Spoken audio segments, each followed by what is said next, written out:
Here's one thing that can increase sales up to 70%, sometimes 65%, sometimes 25%. Now, a lot of producers are in goods and services are one step removed from the customer.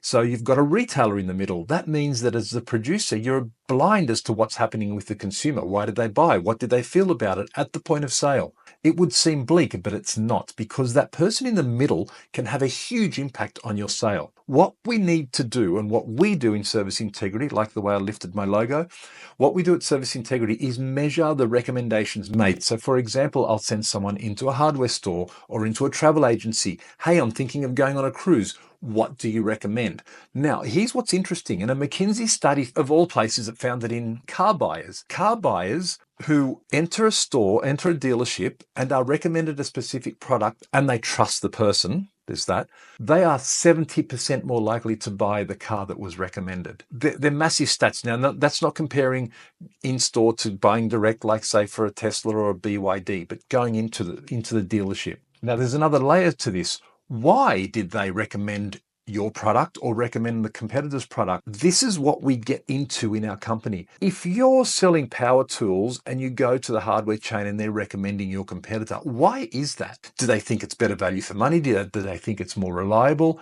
If you're selling cruises, in the travel industry, are they recommending the competitor because they're seen as more targeted to the demographic? It's the size of the boats, the hotels, it's the quality. What is it that's making that person recommend the competitor, or indeed to recommend your product? In fact, where do you sit in that pecking order? This is huge when it comes to retail. It's more important than service and all of those other things. The recommendation when you're one step removed is everything. At Service Integrity, lifts the logo, that's exactly what we do. We're measuring what the recommendation rates are like, whether it's the first recommendation or the second recommendation. So, hey, if my client is client A, hey, I'm looking for a car. Well, are they recommending this one or are they recommending the other one? I'm looking for a loan. Are they recommending my client's product or are they recommending the competitor's product? We measure that exactly. First recommendation, second recommendation. Then what happens from there is that you can do two things.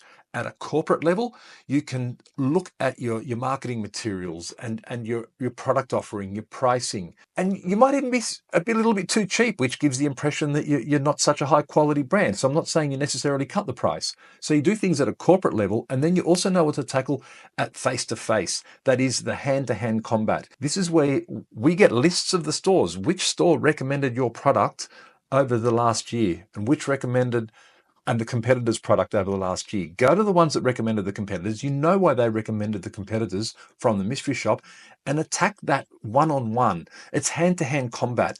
It's sending a sales rep or a business development manager exactly to that store to address a particular thing. There is nothing more effective to influence your sales, but it's hard work. Like I said, it's hard hand-to-hand combat. You can do things at the corporate level, but you have to get down and dirty into the individual stores. Now, I want to give you some more stats before I leave, and I'm going to read some of these off the screen. Retail and consumer behavior.